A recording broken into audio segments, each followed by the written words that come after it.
if banking globally, and we will see why that is relevant in China too, which is slightly different, are transforming from transactions to services, what is FinTech innovation here, since this is due to an imbalance of the cost income? Well, it is the opportunity for banks to transform.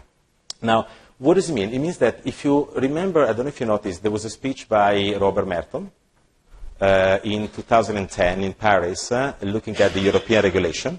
And then he said, if I look at this and this transparency that regulators are bringing to the market, I see that the investment management industry will polarize, right? So on one side, very cheap solutions like Robo-Advisor, right, that may be available for everybody. But on the other side, services of added value that only the wealthy few can afford. Now, what he didn't know to me, and we don't expect Nobel Prize literate, to know everything, the technology is there to fill the gap. So this is FinTech innovation. It's basically the opportunity of creating a new value generation mechanism at convenient prices that has an impact on all of the households at the time where the cost of the relationship becomes too expensive to be dealt only by human advisors or human relationship managers. Now, FinTech innovation sits in the middle of these three mega trends. We get technology. I know you will have a conference on machine learning, augmented intelligence, digital. On the other side, we know that we are all social media driven. I took my pictures before to put them on Twitter.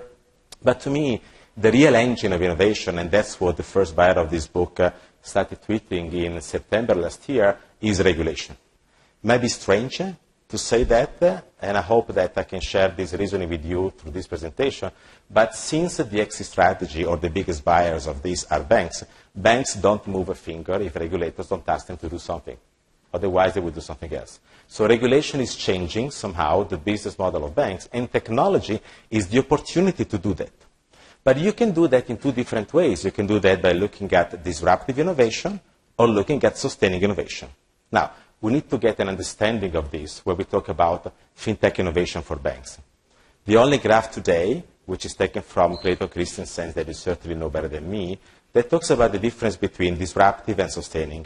Now, how do we read it? Sustaining innovation is where you create better products, better services, so that you can invite clients to pay more or change the product year after year, right?